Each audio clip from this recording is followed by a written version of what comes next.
See, I keep saying it. See, the moment black people open their mouth to tell you, we are no longer patronizing you, we are boycotting you.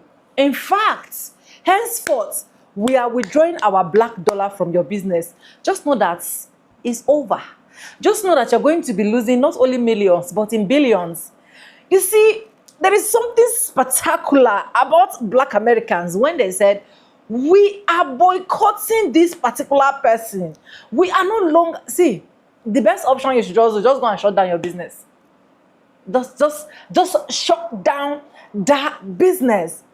Because right now they are coming to cry that they are losing money, they are losing millions, they are losing billions. And the only thing they can now do is to go through the backside. Are you seeing the logic? Go through the backside through a black man and let that black man come to the public and appeal to black people. Some of these white folks have that pride that what literally led to black people boycotting, you have not sorted it out. You cannot come out and be like, black Americans, I'm sorry. It's understanding. We have soft hearts. But the most annoying thing is going through a black man. A black man allow himself to be used. Well, black Americans said, if they like, they should pay you. If they like, you should have an agreement with them. If they like, they should feed you with enough food. We are not going. We are still boycotting, whether you like it or not. In fact, they will soon shut down the business as far as they are concerned. Welcome back to the channel. My name is Sonia. Subscribe, like, comment, and share. And credits belong to the original creators of every single clips and stitches we have in our today's episode. I want to say a very big thank you to every single one of you liking, commenting, sharing, dropping super thanks, and also joining my membership. I really do not take you guys for granted. You guys are absolutely the best. And with that being said, guys, let's dive right into the F around and find out. And I'll be back with commentaries. They didn't think we could do it, but we did. History has just been made. The most effective and powerful boycott by black people since the Montgomery bus boycott 70 years ago. We asked for 4 things, and I'm grateful to God that we've got 3 of them. They have invested $2 billion back into the black community. And I'm going to stop you right there. It's over when black women say it's over. From what I understand, Pastor, you didn't start this boycott. You co-opted it. And it's not over. You don't get to say that it's over.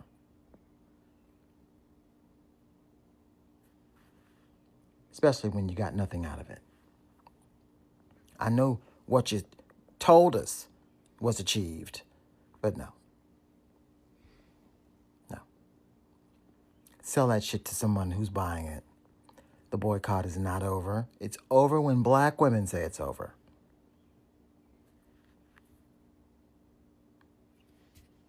I need to make a never going back t-shirt because I am never going back to Target. And this is why I say the black community is not a monolith. Yes, we move in one sound and one voice more often than not, mostly due to our exceptional grasp on reality and our ability to use logic. But sometimes we gotta break rank. Because if Pastor Jamal Bryant is saying that it's time to go back to Target, I have to respectfully decline. Pastor Jamal Bryant did a press conference a couple of days ago. He was accompanied by Nina Turner and some other activists, and they were saying that the boycott is over.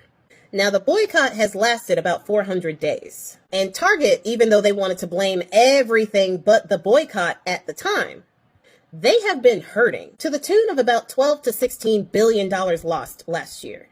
Now, I've been watching Target pretty closely, and even though they had a meeting with Al Sharpton in like March or April of last year, They didn't do anything tangible to fix the issues that we were boycotting about.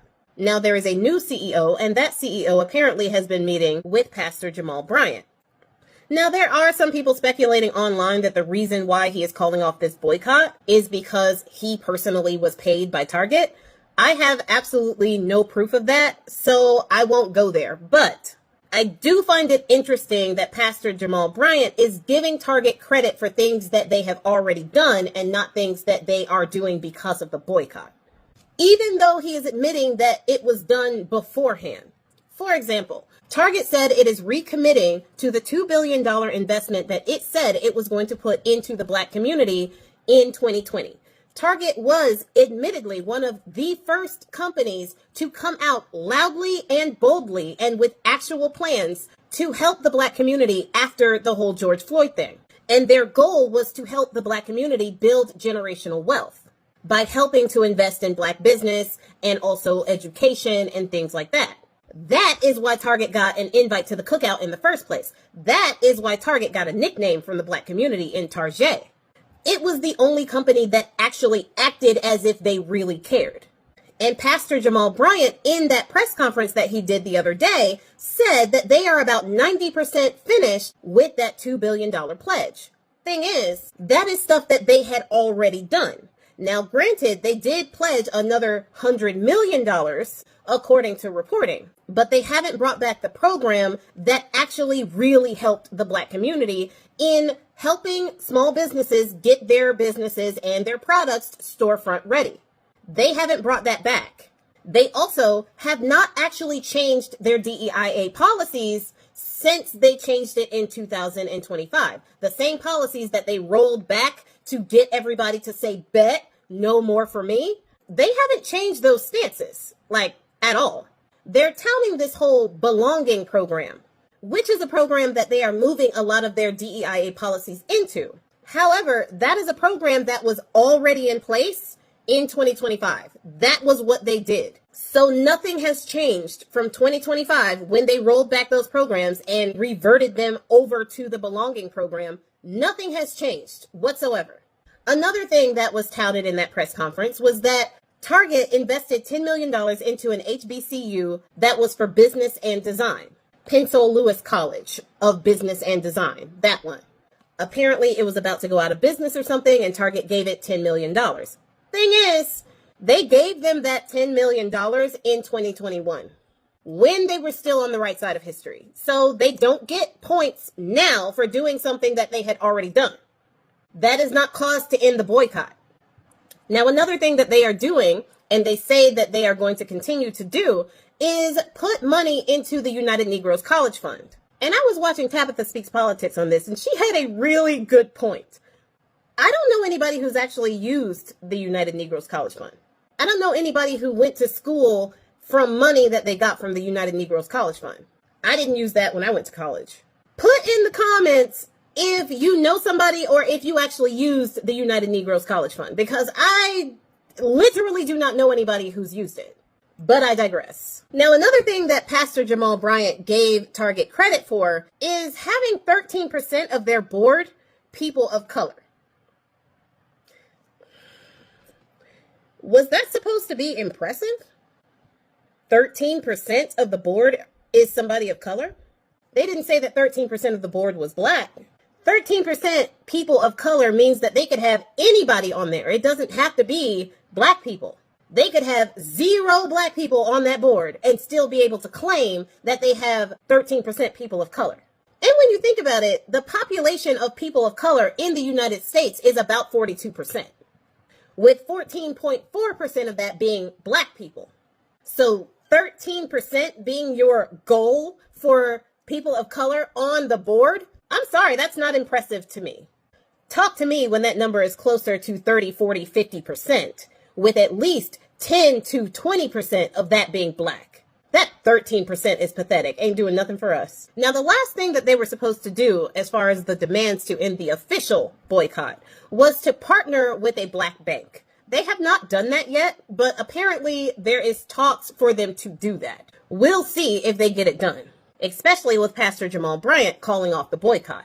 So basically what we have now is a bunch of things that they have already done that they are trying to get credit for now, in addition to vague add-ons that they're not explaining how they're going to actually help. And their pledges to things like the United Negro College Fund maybe not be helping as many Black people as they think. But again, I don't know, so put it in the comments. They have a piss poor goal for having people of color on their board, and they haven't even met the Black Bank Partnership demand. So for me, breaking all of that down, adding to all of the things that they have been doing with the frozen rejects and allowing them to do the things that they have done in their stores and outside of their stores, with them still snubbing the LGBTQIA community, with them and snubbing their actual customers with the swag bags, and with them refusing to do a study on affirmative action or the lack thereof, and how that actually affects their employees and other staff. Adding on to all of that, the fact that they have not only have they not acknowledged what they did, how they betrayed the Black community? And honestly, it really was a betrayal, because like I said at the top of this video, they got an invite to the cookout because they were the only ones who actually seemed concerned about really creating generational wealth in the Black community. And they took the steps and actually walked the walk when it came to that. But then in the slightest bit of pressure and with their whole chest, they said, fuck you to the Black community as soon as they got the damn chance. And honestly, the way that the Black community is feeling right now, we are done with the disrespect. But not only the disrespect, but the constant disappointment in people who claim to be allies, but end up stabbing us in the back in order to bring themselves up in this climate.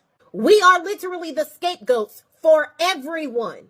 Anybody who thinks that they can get a leg up by crapping on Black Americans, they do that, and we're tired of it. So no, I'm sorry, I don't care what they do. They can send me a check tomorrow. I'm not going back to Target. I will cash that check and spend it in Costco. Because even with all of this, we have still not gotten an apology, a pointed apology from Target. They're not sorry, they just want those billions of dollars that they lost last year not to happen this year. That is what they want, without actually doing any work for it. So no, I'm sorry. When people show you who they are, believe them. And my DEI dollars are better spent somewhere else. In our weekly Negro meetings, this never came up. Who said the boycott over? Jamal Bryant? No shade to Jamal Bryant. Great order. Yeah, he talk good shit sometimes. He don't tell us what to do. And this is not to Jamal Bryant. This is to Target. This is to America. There's no one person that controls Black people. There's no leader in the Black community. And that's by design. Because every time we had one, you killed them. Every time we had one, you arrested her and killed her. Yeah. Or you sterilized her. Shout out Fannie Lou Hamer. So there's no leader telling us what we gonna do and what we not gonna do. And let me tell you something. Black women said we not going to that goddamn store. Yeah. So, I mean, shout out to Jamal Bryant for trying to take the lead. I don't know why you would want to do such a thing when this country is notorious for killing leaders and schools of girls. Why you would want to step up to that plate and eat, I have no idea. Do your thing. But stop what boycott? Y'all getting that Kmart treatment. You can revamp, revise, renew. We not going back. What are you talking about? The DEI boycott over. Girl, bye. Now, we have just made it back to the mainland from the Puerto Ricos, and we are hearing that the Target boycott has ended. And I would like to clarify, the Target fast is what has ended. If you were fasting from Target, that has ended. That means if you already had plans of going back to Target, that has ended. For those of us that were boycotting and never planned on going back, the boycott is still happening. Right? Now, you can spend your hard-earned money wherever you want to spend it, and where you spend your money matters, right? Capitulation costs. They bent the knee, so we are leaving them be, all right? We are not spending our money there. Nobody has been assigned as captain or leader of this boycott. This is not a majorette squad, right? So we are still boycotting Target. Remember, dollars are made of 70% cotton and 30% linen. If you think I'm going to hand over a dollar bill to people that canceled their DEI, turn their back on communities that feel their bottom line, and then expect us to be okay with it? Absolutely not. The boycott is still on. I want to talk about something because this is not new. A man coming into the picture who didn't start something and claiming credit for it and calling for everyone to end said boycott. Jamal Bryant wasn't the one who started this. Black women started this. And it reminds me so much of what happened during the Montgomery bus protests, because it wasn't Martin Luther King who started that protest. It was this woman, Joanne Robinson, a very well-known activist in her area, well-known to the NAACP. And of course, most of us know the story of Rosa Parks refusing to give up her seat. Of course, we know it's Claudette Colvin who was the very first to do that, but that's another video. So Joanne Robinson realized that there was a real opportunity for major reform that needed to include the desegregation of buses so that people could sit wherever they wanted on the bus. And she needed everybody to begin protesting. And so what's the best way to get the word out that, hey, we're protesting? It's through the Black churches. So Joanne Robinson called on this man in the very middle, the tall one, E.D. Nixon, to help her distribute information about this boycott. You can see him standing next to Rosa Parks because he was one of the main people to get Rosa Parks bailed out of jail. And then you'll see also on the other side of him, Martin Luther King. So Joanne Robinson needed to convince E.D. Nixon that this was the right move, that they needed to desegregate these buses by protesting them. And E.D. Nixon was really nervous at first because he didn't want retaliation, he didn't want violence, and he was afraid those things would happen. And he was also afraid of loss of Black jobs because of this, because people would need some way to still get to work. But she was able to convince him. So then they needed to convince all of the Black pastors, including Martin Luther King. And Martin Luther King was hesitant, along with a few other Black pastors, because of the same things. And they decided to basically create a list of demands that they wanted from the bus system. And one of them was that they needed to hire more Black bus drivers. They needed to kind of have a first come, first serve when it came to the segregated portion of the bus and those types of concessions. And here comes Joanne Robinson saying, we are not putting our Black asses back on these buses until there is full desegregation. And she stood on business and everybody followed suit. Do you know what finally ended it? The Supreme Court had to get involved because the bus was like, they were losing money. Black people made up 75% of the ridership, so they were getting ready to go out of business. But the city said, no, we are not making concessions. So then the Supreme Court had to get involved and say, actually, this violates the Equal Protection Clause. And so you guys are going to have to get rid of segregation on these buses. And so it was Joanne Robinson's vision that we either get exactly what we want from this, where everybody is equal when getting on these buses, or nothing. We are settling for absolutely nothing less. And you know what? The Black community came and showed up and gave each other rides and make sure that everyone got to work, and nobody was able to stop them because we all moved in force. Just telling you guys to remember this when we have people coming out of the woodwork saying, actually, this thing is over. It's not over until every single one of these targets closes. Y'all, we know that the boycott against Target is not over. I don't care how many self proclaimed spokespeople for the Black American community pop up and proclaim otherwise. We are done with Target. But there's some good news, though. The way that we have been moving is the right way. How do I know this? Because we are the topic of all of this conversation. Target is spending millions of dollars on slick PR and marketing campaigns and plans to remodel their stores. And then you have these self proclaimed spokespeople for the Black American community talking about, oh, it's all good, we're back. No, we are not. But that just proves how important our Black dollar is.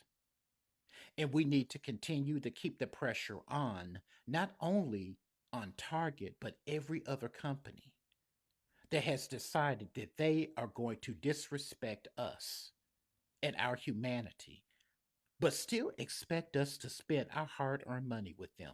Absolutely not. And it's wild to me how all these other folk think that they can disrespect and insult we Black Americans, and then they can tell us what we need to do and how we need to move. That's the epitome of white supremacy and arrogance. And this also ties into what's going on politically, beginning with the Texas Democratic primary. There's a connection because, again, white liberals and other marginalized groups and some Black folks feel that they can tell we Black Americans how we need to vote without earning it. But guess what? Just like with our votes, these businesses are going to have to earn the Black dollar. That means that our power is considerable, and we need to keep that in mind. So Pastor Jamal Bryant announced that the Target boycott is done. I'm about to take the gel polish off my nails. Anyways, the Target boycott is done. According to who? You? Who are you? Like, you don't determine whether or not I'm going to continue to support a company that has already proven they don't give a crap about people that look like me. I haven't shopped there since 2024. Why do I need to go back? I've already proven to myself that I don't need nothing from them.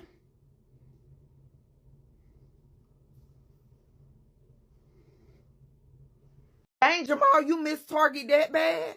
And quite frankly, I don't care how bad you miss it. It's still a hell no, we won't go. I don't care how many meetings you've had with Target. I don't care what money was on the table for you to switch up. It's still a hell no, we won't go. And first of all, Jamal, who the hell told you that you was in charge of telling us that the boycott was over?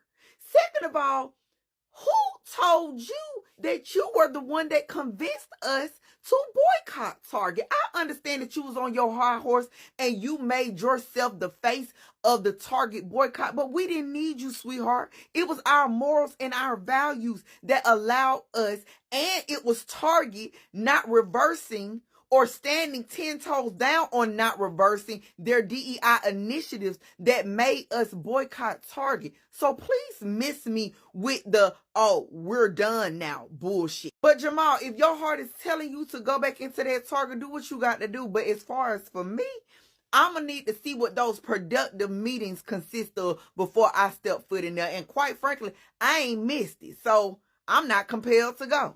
So, let me get this straight. You're telling me that Jamal Bryant made an executive decision that the boycott for Target is no longer. Baby, the audacity. Clearly, he forgot to give us the memo on the town hall meeting to make sure that we all was on one accord. Now listen, I don't know what deal Jamal Bryant cut with Target, but something about this don't sit right in my spirit. And that's exactly why there's so much backlash. The fact that DEI has not been restored by Target, baby, that's a problem for me. What are we talking about here? I understand that there are repercussions and ramifications with the government, okay? Those who know. But Target, that ain't our problem. That's a personal problem. Make it right. And unlike other people, we cannot be bought. You can't just cut us no check and make it go away. Do the right thing. Period. And until then, boycott it is. And for me personally, the Target boycott can never end because at this point, I'm not even boycotting Target. I just don't fuck with y'all. Like, I feel like with a boycott, you withdraw your support, your money, your whatever until they meet certain demands and then you go back.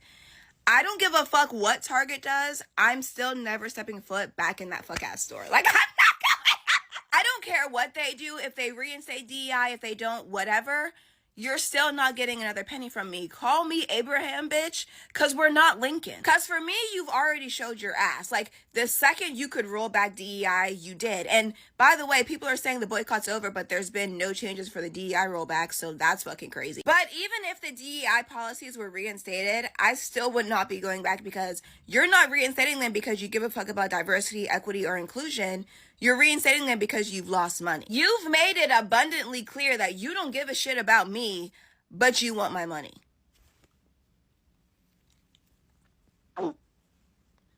Please be for real. I don't give a fuck what Target does or what anyone says. It has been and will continue to be fuck Target. Hope this helps. Peace and love. Talk to you later. So the one thing the Target boycott has done for me over the past year is deepen my curiosity about the Montgomery bus boycott. Like, I've nerded out on the Montgomery bus boycott. Like, I feel like I've read everything, I've watched everything. Like, this is my new Roman Empire. And although it feels like apples to oranges, you know, because one boycott is in response to like a government and the other is in response to a corporation. The government owes us more than a corporation does. Like, the government can't oppress us in the way that a corporation excludes us. It has me thinking about how the Montgomery bus boycott was successful and organized in one way, and how this Target boycott, although, you know, for the most part successful as it has affected Target's bottom line deeply, but not organized the way that the former has been. First thought I have is Pastor Jamal Bryant trying to be like the next Dr. Martin Luther King Jr.? Like, who made you the figurehead? Because in the Montgomery bus boycott, Dr. King was made the figurehead. He was the president of the Montgomery Improvement Association. If anything, that was strategic because Dr. King was relatively new to the city of Montgomery at the time. And they're like, you know what? You haven't been here long. Nobody hates you for real. And as a result of the boycott, one of the results of the boycott is Dr. King's rise to international recognition. Like, he became a household name because of that boycott. And not to downplay Pastor Bryant, but is Pastor Bryant like a household name? Like, many of us know him, but he is the pastor or has been the pastor of several mega churches. He's become like this pop culture thing as it relates to like the Real Housewives of Potomac and being Pastor Holy Whore. And we see him in the videos and his Gucci and Chloe and Celine. But like, is he, not saying he's just Black famous, but like, was him self-appointing himself as this figurehead in hopes of becoming like this international name?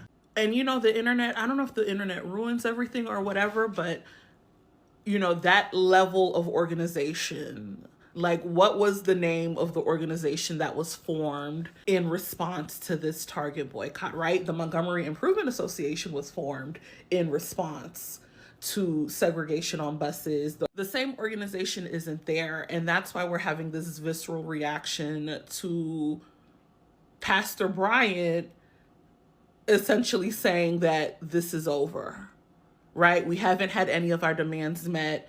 There's been no concessions. And again, without like that central organization, that nucleus, what were the demands? What were the demands that this corporation would have made concessions to? But this is over. Target now has this thing called belonging. It's over. Like, who appointed you? And because of social media, it is essentially a self-appointment as opposed to the MIA. Like, no, they literally had meetings. They literally voted on whether to continue the boycott, right? When the city of Montgomery started to punish Black taxi cab drivers as being an alternative to the buses, the MIA literally helped form a carpooling system, the way that a carpooling system was set in Baton Rouge during the Baton Rouge boycott, which preceded the Montgomery. This Target boycott, which many of us have come to the consensus is not over, regardless of what pastor says, can it only be so successful because there isn't that level of organization we've seen during like civil rights. All in all, I do think many of us, divesting from Target over the last year, 15 months has been effective, I think, for individuals, because we learned that, you know what, we can live without Target. And I think for a lot of us, that was a big thing. And for me, the only real loss in this is how it affected the Black-owned brands, the Black designers, the Black collaborators who have worked with the corporation in the last year. And I just don't think there's going to be a 100% to return to shopping at Target for many consumers, many Black consumers. And the thing is, you think everybody's boycotting Target? That's not the case. Like, we're not one band, one sound the way that, say, the people of Montgomery in the mid-1950s were, right? During the Montgomery bus boycott, nearly 90% of Black riders stopped riding the bus. I don't know if 90% of Black consumers have decided to stop shopping at Target. Over the last year, we've seen Black consumers defend their decisions to shop at Target. Like, what about the Black-owned brands that are stocked there? What about the artists, the creatives who collaborate on the Black History Month collection? What about KBB and other designers who have their lines exclusively at the corporation? Or, well, Target is the most convenient big box store for me. Oh, they're less terrible than Walmart, Amazon. As an influencer, as a content creator, I've seen my peers still engage with Target. It's their prerogative. We're just not as unified as, and on your corner of the internet, of course, everyone is not shopping at Target. Like, that's your echo chamber. And again, apples to oranges, but like that single entity, that sole figurehead is not there. Also, the mentality that a boycott is total and it's targeted. So yeah, all these other bad actors exist, but we're targeting this one thing right now. There's also not consensus around. Ooh, and I don't know how this sounds, but also I just think mentalities have changed over generations. When people say we are not our ancestors, I don't think we are. I don't know if the community mindset, thinking about the collective good, is as prevalent, as strong as it was during civil rights. We are much more individualistic now.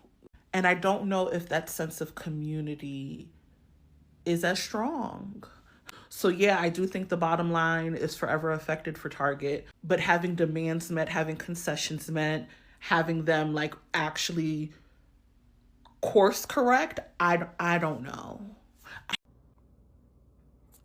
Pastor Jamal Bryant, This protest slash boycott started before you entered the group chat. So whatever arrangements you made with Target, that's between you and Target. We still ain't shopping at Target. Hell, there's too many damn online options for us to be going to Target for them high-ass prices. So you can keep playing in our face. You can go and take one of them seats over there with Al Sharpton, Jesse Jackson Spirit, and other black leaders from 1940s and 30s who think they gatekeepers and the leaders and speakers of the black community. The protest is still happening. We tired of y'all trying to play in our face. They can keep that $100 million that they talking about investing in black businesses. Don't nobody care about all that. They always use that as an opportunity to try to gain our support back into their business. Still ain't shopping at Target. I have been tickled by the last 24 hours and this Target and Jamal H. Bryant conversation. Because when I tell y'all, black people stand on business and we really don't play about people playing in our faces. And I hope that this moment shows our collective power and ensuring that we don't allow folks to just throw black figureheads in front of us so that we can just shut up and move on. Because Target, we're not. Target has had every single opportunity since Trump was in office and they rolled back their DEI to do right by us. They have had every single opportunity from a communications perspective to actually name the way in which they would stand by our community and not just by keeping black-owned products in their stores. Jamal H. Bryant said that they had 4 demands and that Target met 3 out of those 4 demands. Asked for 4 things, and I'm grateful to God that we've got 3 of them. They have invested $2 billion back into the black community as they pledged after the death of George Floyd. On top of the $2 billion, an additional $100 million to immediate organizations that are meeting the needs within our community. Y'all having Jamal Bryant standing in front of that giant Target sign is not going to make that any more true. The $2 billion that you're claiming that Target is going to be investing is something that they did back in 2022. And according to the press release that they have dated March 3rd of 2026, the $2 billion that they plan on investing is to remodel the stores, not a direct investment to the black community. But good try though. And that $100 million that you said was on top of that $2 billion was something that they invested in the black community back in 2021. But if you have something new, I didn't see a press release for that as you did a press conference for that. And I'm sure as a black community, we would love specifically which organizations that $100 million for the year of 2026 would be going to. Number 2, we asked them to partner with HBCUs. They have found, and we have found collectively, one that would do our pilot program with 12 other HBCUs to follow. Number 3, a reimagining of DEI. It's been a rough year for our community. 300,000 black women have lost their jobs, and this is the highest unemployment for our people in years. Target partnering with HBCUs is also nothing new to the corporation. And partnering with HBCUs doesn't invest in the black community, i.e. black people, it invests in institutions. And that last part about reimagining DEI and the fact that 300,000 and more black women have lost their jobs during this administration, why hasn't Target hired them? And no. I'm not talking about manager for store 658 in Baton Rouge, Louisiana, or a store associate in name whatever city and state. I am talking about where in those 300,000 educated and highly capable black women did Target ever see a need to ensure that they inserted said black women into their upper vice president levels of employment? Because I'm sure with the heating lamp that has been over Target, they will be sure to publicize that that would be the case. But again, still trying to sell us something that we ain't buying. I'm not surprised that Dr. Jamal Bryant, who inserted himself as the spokesperson of the Target boycott and self-proclaimed himself as being the leader, right? I'm not surprised that he woke up during Women's History Month and during Melanated March, and he made the decision that the boycott was over, right? Mind you, the boycott was started by black women over a year ago, and the sister said the boycott is still on, right? So the boycott is still on. Let's go back to Dr. Jamal Bryant. This man did not get a single concession from Target. Target ain't apologized. They haven't reinstated their DEI program. They ain't did nothing. But somebody got to check. Somebody got to check, because we know what happens when people get the money that they ask for on the back end. Then they start tap dancing, talking about we're going to roll back. We ain't rolling back nothing.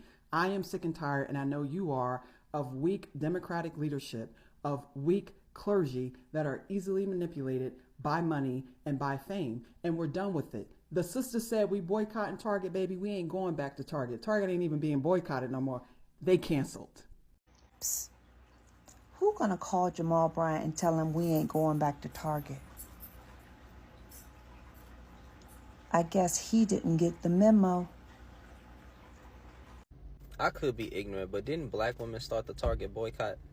If black women started the Target boycott, then how can Jamal Bryant say that it's over? It's always a man that try to come in and take credit for something. The Target boycott is not over. What he probably should do, and again, I have no proof, but maybe he was paid, right? I'm not saying he was paid, but I'm saying maybe he was paid by Target. They gave him a hefty check to come out and, say the things that he did. Okay. But yeah, bro, the Target boycott is not over. All right?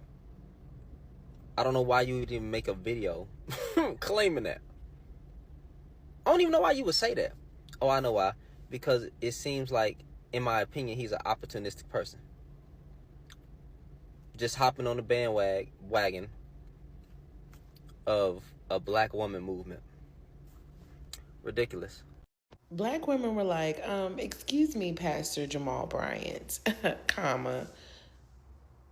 We never said that the Target boycott was temporary. Especially considering the fact that they haven't said anything in regards to eliminating DEI and their hand in the way that things are going right now. We never said that you were leading the pact. We never said that. So while you may feel that the boycott is over, we're still not dealing with it. I'm actually okay with not going to Target for the rest of my life. Like, I'm okay. I'm okay. The world didn't end because I didn't go into Target, which is crazy because I was always in that motherfucker. You know what I'm saying? And then with the fact that the prices everywhere else are just consistently increasing, a win is a win. A win is a win. A win is a win. Jamal, they calling you a two-bit pastor. If I were you, I would be picking up my phone and making a couple of calls. First of all, taking this video inside of the Target was absolutely diabolical. Now, as you guys already know, yesterday that these three leaders had announced that the Target boycott was over. And there was a lot of confusion on the forefront because nobody remembers that happening. But the original nationwide Target boycott leaders were not having it, and they held their own press conference. So the question is, why do we think that Pastor, in air quotes, Jamal Bryant tried to hijack the boycott? I would say number one, because he lacks integrity. That's the first reason. I'm sorry, that made me cackle because she already won me over with the first line. Now, to be very clear, there were two boycotts that were taking place. The boycott that Jamal Bryant had begun was called the Target Fast, and it was only supposed to last about 40 days. But the original boycott, the nationwide one, actually began February 1st during Black History Month. But back on January 31st of this year, Jamal Bryant actually tells you himself who began the boycott. Nikema Levi Armstrong is an attorney, is the former president of the Minneapolis NAACP. Y'all not gonna like this, but it's things that make you go, And Nikema Levi Armstrong, for historical record, is the one who started the Target boycott. Straight from the horse's mouth. So if Nikema is the originator of the nationwide Target boycott, why was she not informed about this press conference that Jamal Bryant held? I'm not entirely sure, but I'm just going to let Nikema whack him one more time. By the media, by the men in charge, and throughout our history. And we're not going to let that happen again. We're not going to let a two-bit fake pastor hijack a movement built on the blood, sweat, and tears of the people of the state of Minnesota, trying to hold and who have held a hometown company accountable for its actions. Two-bit is actually hilarious. Jamal, you most certainly dropped the ball here by not informing Nakima as well as the other Minnesota organizers that the boycott was essentially over. And I think you owe them an apology publicly. The Black community should not return to Target. Jesus Christ. When a corporation benefits from Black culture, Black dollars, and Black loyalty, but retreats the moment equity becomes politically inconvenient, it sends a message about whose support truly matters to them. Maya Angelou once gave the world this timeless warning: when someone shows you who they are, believe them the first time. For millions in the Black community, the retail giant Target has done exactly that. And now, after months of boycotts, declining foot traffic, and attempts to repair its image by throwing crumbs at the Black community, the question arises of whether or not now we should return because of said crumbs being thrown at our community. When corporations make choices about justice, equity, and inclusion, they reveal exactly where their loyalties lie. So why should I use my hard-earned money to make them richer and more powerful? I will not.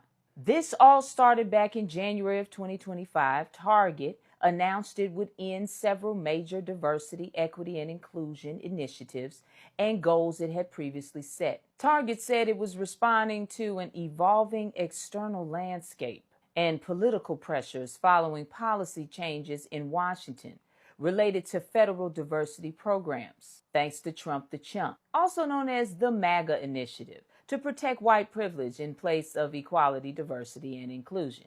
Changes included ending certain DEI goals that had been tracked for 3-year cycles, scaling back workforce and supplier diversity initiatives, halting or restructuring programs designed to support Black employees and Black-owned brands. These initiatives were not symbolic gestures. They were created to address inequities in hiring, promotion, supplier contracts, and representation inside this major corporation. When they were eliminated, the message to Black consumers was unmistakable. Our response was swift. Community organizers like myself, preachers, and other community leaders organized boycotts, encouraging Black folks to redirect their spending away from Target and towards Black-owned businesses first, and other businesses that still stood behind diversity initiatives. The economic consequence was just as swift as our Black action. Target stock dropped significantly, and the company lost more than $20 billion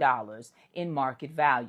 Sales and foot traffic declined and are still declining since Black consumers pulled their dollars. In the U.S. alone, Black consumers represent roughly $2 trillion in purchasing power, meaning where the community chooses to spend or not spend can move markets. DEI was created because white people couldn't be trusted to hire and promote fairly. So the government had to write it into law. Critics of diversity initiatives often try to distort what DEI stands for, but the concept itself is that straightforward. DEI is not about favoritism, and they all know it. It is about correcting structural barriers that have existed for generations to keep my people at an economic disadvantage. Without intentional efforts to address inequality, systems simply reproduce the inequities already embedded within this racist system. The cycle continues only if we let it. By walking away from Target and other corporations like it, replacing them with Black-owned businesses, we break the cycle for good. We could do away with the need for DEI if Black people were the #1 employer of Black people. Are we ready for that conversation? Are we ready for that solution? The truth is, we are consistently betrayed. For decades, Black consumers have supported major retailers with loyalty and spending power. Target itself once positioned itself as the brand that was progressive and inclusive, pledging billions of dollars toward partnerships with Black entrepreneurs and businesses. That is precisely why the Trump the Chump rollback felt like such a betrayal, because it was. For many in the community, that message cannot simply be erased with marketing campaigns or public relations statements or getting Jamal Bryant to tell the black community it's over. We won. I'm here to tell you it's not over, and we haven't won anything yet. History has already shown us that economic boycotts work. From the Montgomery bus boycott to the modern consumer campaigns, black communities have long understood that where we spend our money is where our power lives. Every dollar is a vote. Every purchase is a statement. And every boycott is a reminder that corporations do not exist in a moral vacuum. They respond to pressure, accountability, and public opinion, even if that pressure, accountability, and public opinion is coming from black folks. They didn't think that mattered, and now they know it does. This is a call to black action. Stand firm against all these cowardly, racist corporations that force their way into our neighborhoods through gentrification, destroying smaller black-owned businesses. This is a call to the black community that is not rooted in bitterness. It is rooted in clarity. Support black-owned businesses that support their community. Invest in companies that invest in equity. And remember the words of Maya Angelou. When they show you who they are, believe them. Target showed us. I love you, black man. I love you, black woman. Knowledge is power. Power to the people. Pastor Jamal Bryant said what now? No. No. It was black women that started the Target boycott, not Jamal Bryant. It was black women that decided in January of 2025, when we found out Target was dismantling and disbanding all of its DEI, diversity, equity, and inclusion practices. Black women decided, oh, we walking out the store. Bye. Not Jamal Bryant. Jamal Bryant and company didn't decide to start boycotting until March of 2025. It was black women banding together like Voltron, coming together to say, oh, we're done with Target. No megaphone, no mega church, no press conferences, no pomp and circumstance, no prestige. We just got it done. And it's been effective because of black women. Make no mistake. And so Jamal Bryant, it's not over. And you're not telling us what to do. And you're not telling us to go back in the store because you got 3 out of 4 of the things you wanted. What things? We don't have what we want yet. We're not going back. And it's just like y'all to be late to the party, not starting something, taking and stealing and usurping from black women and claiming it as your own. Black women don't need your permission. We started this and we will sustain this. And we will say if and when it's over. And I can tell you right now, that'll be the 15th of never ever. Oh my God. The whole point of the boycott was that Target, under the pressure of this administration, rolled back its DEI programs, putting black people in marginalized groups once again at an even bigger disadvantage than we already were. And as of right now, Target has maintained its scaling back of DEI initiatives despite boycotts and pressure, with reports as of March 2026 confirming that the retailer has not reversed its decision to end key diversity, equity, and inclusion goals, reduce minority hiring commitments, and stop reporting to specific external advocacy groups, which means that they did not change anything. They are still doing the thing that started the boycott in the first place. So whatever information you thought you read, you're wrong. You're wrong. Yes, this is when you see when black people decide to withdraw their dollar from your business. This is when you see what you see when black people said that they are no longer going to patronize you. You know, when all of this boycott started with Target rolling back the DEI from black people, minority group, blah, blah, blah, they were thinking that they would literally survive with just having like white folks or just putting white folks on the better advantage and putting black Americans and other minority group at the other side of the picture. But reality is now hitting them that every single thing that they've planned, thinking that they are going to succeed, they are not succeeding. The business is going down every single day. it will get to a point where the business will literally shut down. Because what is the point of opening a business if not to succeed? And if you're not succeeding in that business, and every single time you keep running losses, you keep going down, what is the next thing that will happen to the business? Automatically, the business will shut down. You know, during that period, a lot of people said that Target is actually a very big and well-known company, and nothing is definitely going to happen. Black women can do whatever they want to do. In fact, there were some white folks that literally bragged about them always going to patronize Target, and as the black money retail do not matter, the black dollar retail do not matter. And now what are we seeing? What are we seeing? You can go check different news on Target. They are losing money. They are losing money. That's just the honest truth. No matter how big you are as a company, if one person decides to leave you, that person might drag thousands of people without you knowing. That is why it is very, very important as a business owner, you make sure you try your possible best to make your customers happy. That is why we have this say that they said, customers first. The people that pull out that saying, say customer first, they were not stupid. It was because they have seen things that will go wrong if a particular customer leaves you.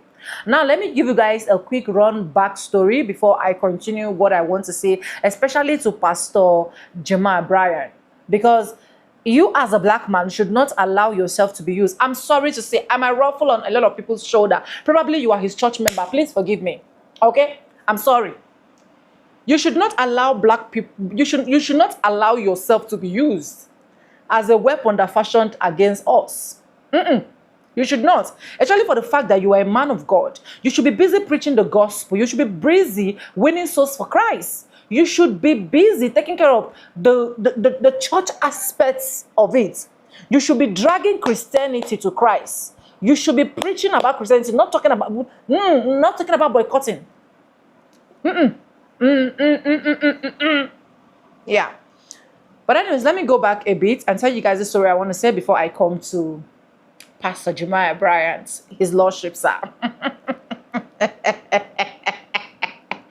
So, when I was working, I worked in a hotel. Yeah. I worked in a 2-star hotel, 3-star hotel, then I worked in a 4-star hotel. I was not opportune to work in a 5-star hotel before I got married, and then I stopped working to look for other means and source of income, right? So when I was working in the 4-star hotel, which is the last hotel I literally worked with, we have a lot of guests, and the way our hotel system is structured, we literally do not get guests, like we don't get clients from outside, like individual clients. Let me put that. We don't lodge, or we don't book individual clients. We don't do that. We work with corporate firm entirely, which was the last hotel that I worked with, right? We work with corporate firm entirely, which simply means every single company that we have, every single company that we have is literally what we do work with. Now, we have over 52 rooms, right? We have 52 rooms, mind you. And unknowingly to my manager, then I was having a Zimbabwe manager. And unknowingly to him, my manager, right? My manager never knew that some of these corporate organizations that literally wanted to partner with us are coming from other people that are already, you know, when you have a company and you partner with these people and then you're lodging with these people, and then you now decide that, okay, I have a friend that is also working here. You convinced your friend and said, okay, let your company come lodge in here. And that was how we were going. And it gets to a point, especially during the time of COVID, we're having our full 52 rooms booked. It even got to a particular point, and where that was our greatest mistake, that during that COVID period, we have a particular company that, I don't want to call the name of the company, is a popular company, you might even know it, right? We have a particular company that literally locked all our rooms. And reason why they locked it is because they said even if they stay in the room, they are not staying in the room, they are going to be paying. So even if it's just one of their clients, it's just one of their staff that is literally lodging before going for offshore, they are going to pay for the 52 rooms. So we were so happy, we were so glad, and things were literally flourishing. Now, until after COVID. Now, after the COVID, my manager now decided to reach out to those companies that were literally not booking with us. Mind you, this is not the companies boycotting. This is us locking all our resources. Now, my manager now decided that, okay, COVID is over, and this particular company right now, we are done with their rules and regulation, and of which is a normal thing. There is nobody that will say that kind of offer that will not fake. But the problem is that we didn't trade with caution. We didn't trade with caution because we don't reach out to those companies and tell them that, oh, sorry, blah, blah, blah, blah, blah. We have a full room booked already. We didn't reach, like, it's I don't know how to explain to you guys, but it's just a whole lot, right? And the moment COVID was over and we're supposed to go get some of the company, I remember me taking different invitation, blah blah blah, going to those company one after the other, and then we telling them, oh, we need you to come back. Do you know what they told us? They said they were never important to us at the first place. If they were important to us, even when our rooms were fully booked, and when they were looking for companies, they were looking for hotels to book with, and of which we knew very well that our room, our hotel, was literally very close to their offshore blah blah blah stuff, because from the hotel where I work, you get to get their chopper where they can literally fly to their offshore, working, doing their rig work. I don't know if you guys understand what I'm saying anyways. And we literally did not do all of that. So for that, now they have also found other hotels that they are now working with, so they are no longer going to work with us. I can tell you for the whole fact, we have over, if we don't have, at least we have over 30 companies we are working with, but not even up to 10 we are willing to come back to us. We lost a lot of company. We lost company like Ball Drilling, Shell Drilling. Oh my God, I said I'm not going to call their names, right? We lost a lot of companies that decided not to work with us just because of that act of mistake that we did. Do you get? So talk more of people that are investing with you, and you decided to push them backward, and you expect them to come back to you. You expect them not to boycott you. People that are patronizing, people that are putting food on your table. As far as I'm concerned, people that are making you to pay your workers, you expect them to just boycott. You kept quiet. Every single thing that made them boycott, those things have not been sorted out. Right? That's the painful part. Those things have not been sorted out, but you just want everybody to move on with their life. Things are not done that way. Now, coming to Pastor Jeremiah Bryan, honestly, sir, I respect the anointing of God in your life, and even the Bible says, touch not my anointed and do my prophet no harm. Holy Spirit, forgive me if I'm about to commit a sin, but that was actually not what you are supposed to be doing. You're just supposed, in fact, if you should go to Target for any business, you're supposed to go there and preach Christ to them. You are supposed to mount your mic and be preaching instead of coming to advocate for black people. A lot of black Americans were not even aware that this advocating was actually going on until when we started seeing online boycotting has ended, and then the next thing we are seeing your video how you were preaching, oh glory to God, out of 4, 3 has successfully been approved. Approved how? Are men of God supposed to lie? Are men of God supposed to lie? Because if these 3 are approved and they are ready to spend billions into the black community, invest billions into the black community, we would have seen it. It's just a whole lot to deal with. Anyways, let me not talk too much. Let me know what you think in the comment section. And credit belongs to the original creators of every single clips and stitches we have in our today's episode. And I just want to say a very big thank you to every single one of you liking, commenting, sharing, dropping super thanks, and also joining my membership. I do not take you guys for granted. You guys are absolutely the best. And thank you so much for staying stick with me to the end of this video. Yes, with that being said, with no further ado, I do like I always say in my videos, I'm going to be Simba, and I'll see you guys in my next one. For now, bye guys. I love you guys. Mwah.